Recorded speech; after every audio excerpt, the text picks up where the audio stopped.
Hello dear students, welcome है आपका मेरे यूट्यूब चैनल एमपी एजुकेशन पर। आज हम लोग यहाँ पर जो क्वेश्चन सॉल्व करने वाले हैं, हमारी 10th क्लास की जो इंग्लिश की बुक है जिसका कि नाम है, आप लोग जानते हो, फर्स्ट फ्लाइट है ना। तो फर्स्ट फ्लाइट में हमारी जो फर्स्ट पोएम है, आप लोग जानते हो, फर्स्ट पोएम में जिसका कि नाम है डस्ट ऑफ स्नो। नाम आप यहाँ पे देख सकते हो, क्या है, डस्ट ऑफ स्नो है ना। तो इसके जो क्वेश्चन आंसर है उनको हम यहाँ पे अच्छे से पूरा कैरी करेंगे, सॉल्व करने वाले हैं। तो आइए वीडियो को स्टार्ट करते हैं। ओके, देखेंगे स्टूडेंट्स, हमारा जो आज का फर्स्ट क्वेश्चन है, तो यहाँ से क्वेश्चन क्या है देखेंगे आप लोग। What is the dust of snow, है ना। पहला क्वेश्चन ये बताना कि डस्ट ऑफ स्नो क्या है। सेकंड है, व्हाट डज द पोएट से हैज चेंज्ड हिज मूड। ये जो डस्ट ऑफ स्नो है, इसने पोएट का मूड कैसे चेंज किया। And how has the poets mood change, और उसका मूड कैसे चेंज हुआ, उसको चेंज होने के बाद में कैसा फील हुआ। ओके, तो देखेंगे सबसे पहले यहाँ से जो आंसर इसका सेट होता है कि द डस्ट ऑफ स्नो, है ना, means the fine particles of snow. Clear हो रहा है।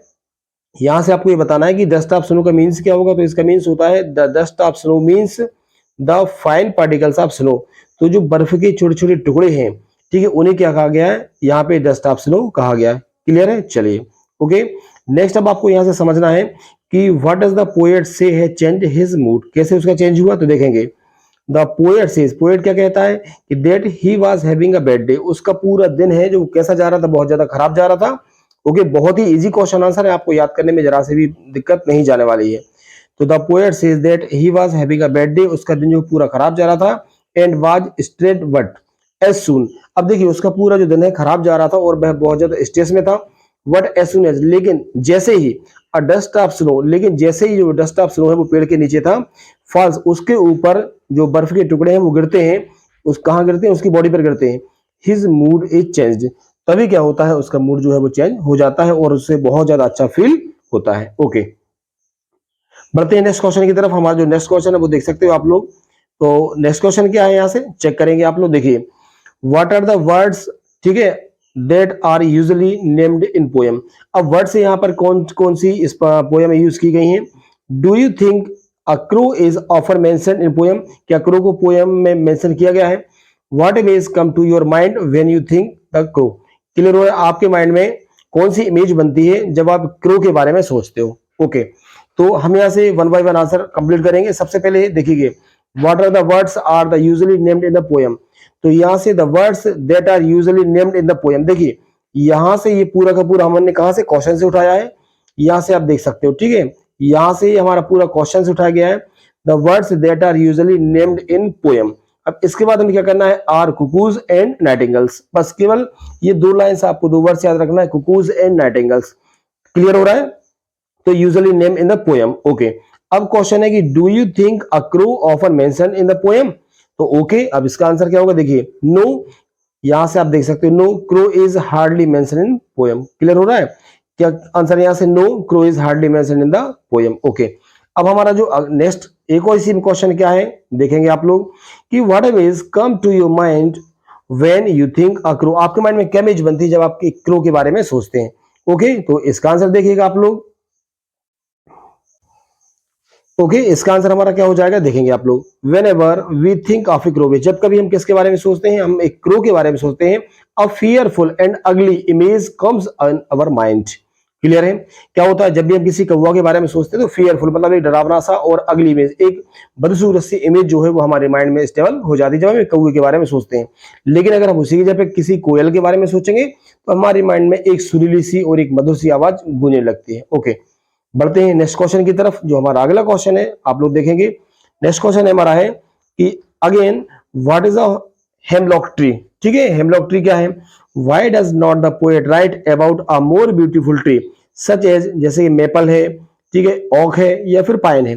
तो यहाँ से हेमलॉक ट्री के बारे में आपको बताना है कि हेमलॉक ट्री क्या है, और जो पोएट है उन्होंने मेपल और ओक और पाइन जो कि ब्यूटीफुल ट्रीज होते हैं इनके बारे में क्यों नहीं बताया गया। चलिए, तो इसका आंसर अपन लोग देखते हैं। देखिए आप लोग, यहां से क्या है कि आंसर है हेमलॉक इज पॉइजनस, क्या है ये, पॉइजनस ट्री होता है, एक जहरीला पेड़ होता है जिसे अपन धतूरा कहते हैं। Hemlock is a poisonous tree with small white flowers. ठीक है, तो आपको बता दिया कि हेमलॉक ट्री क्या है, डबल से चेक करेंगे। Hemlock is a poisonous tree, एक जहरीला पेड़ होता है, धतूरा जिसे बोलते हैं, विद स्मॉल व्हाइट फ्लावर्स, इसके सफेद क्या होते हैं, फूलों के साथ होता है। अब why does not the poet write about a more beautiful tree, उसने ब्यूटीफुल ट्री को क्यों नहीं लिया। Okay, check it. The poet does not write about more beautiful tree, क्यों नहीं लिखा ये भी आपको देखिए, the poet does not write about more beautiful tree. अब यहां से the poet write about more beautiful tree पूरा का पूरा में क्वेश्चन से लेना है, क्लियर है। सच एज मेपल, यही से सच एज मेपल और ऑक और अ पाइन है ना, तो यहां तक अपना कहां से आ गया, पूरा क्वेश्चन का है। अब इसके बाद देखिए, because when the poet road his poem, अब यहां से देखना आप लोग, आंसर आपके यहां से स्टार्ट हो रहा है। When poet wrote this poem, जब पोएट क्या करता है, इस पोएम को लिखता है, he was in sad mood, तो उस समय उसका मूड बहुत ज्यादा कैसा था, उदास था, वो उसका मूड ठीक नहीं था। क्लियर हो रहा है कि नहीं, इसलिए he wants to match the scene of the poem with a mood. उसने अब पूरा जो आंसर वो क्या है कि वह हेमलॉक ट्री को इसलिए लेता है क्योंकि उसका मूड उस समय कैसा था, सैड था, और वह अपने मूड को एक ऐसे ही पेड़ से क्या है, एक ट्री से कंपेयर करना चाहता था, इसलिए उसने क्या यूज किया है यहाँ पे स्टूडेंट्स, उसने हेमलॉक ट्री को यहाँ पे यूज किया हुआ है। ओके, आई होप आपको ये आंसर बहुत इजी लग रहे होंगे और क्लियर भी हो रहे होंगे। चलिए बढ़ते हैं हम लोग नेक्स्ट क्वेश्चन की तरफ। तो हमारा जो नेक्स्ट क्वेश्चन है उसको आप लोग चेक करिएगा। हमारा नेक्स्ट क्वेश्चन क्या है यहाँ से कि what do the crow and hemlock represent. Okay, अब यहाँ से आपको बताना है कि ये जो क्रो है और हेमलॉक ट्री है ये किस चीज को रिप्रेजेंट कर रहे हैं। सेकेंड, ये जॉय और सैरो, ठीक है, सोरो दुख, दोनों में से जॉय को शो कर रहे हैं या फिर सोरो को शो कर रहे हैं। What does the dust of snow that the crow sex of hemlock tree stand for. Okay, तो क्या होता है कि जैसे ही वो हेमलॉक ट्री को वहां से हिलाता है क्रो, उसके बाद क्या होता है, चलिए इसका आंसर आप लोग।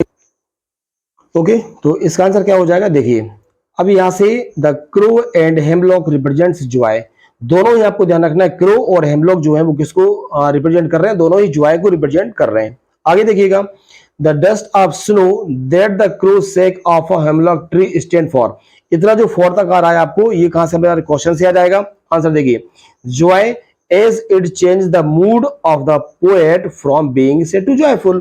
तो जॉय इसलिए कहा गया है क्योंकि पहले उसका मूड कैसा था, सैड था, लेकिन क्या हुआ कि जैसे ही हेमलॉक ट्री से जो डस्ट ऑफ स्नो है उसकी बॉडी के ऊपर गिरते हैं, उसका मूड एकदम से चेंज हो जाता है, इसलिए इन दोनों को यहाँ पे किसका सिंबल माना गया है, क्रो और हेमलॉक को जॉय का सिंबल यहाँ से माना गया है। क्लियर हो रहा है। आई होप स्टूडेंट्स आपको ये वीडियो पसंद आया होगा। यदि आपको ये वीडियो पसंद आ रहा है, यदि आपको इसी तरह के और क्वेश्चन की रिक्वायरमेंट है तो कमेंट में आप जरूर करें। जो भी बच्चे नए हैं वो चैनल को सब्सक्राइब जरूर कीजिए। 10th और 12th की इंग्लिश से जो IMP क्वेश्चन हैं आपके हैं, लेसन है, वो आपको इसी चैनल पर मिलने वाले हैं। तो वीडियो यदि पसंद आए हो तो वीडियो को लाइक कीजिए, शेयर कीजिए। Okay, thank you.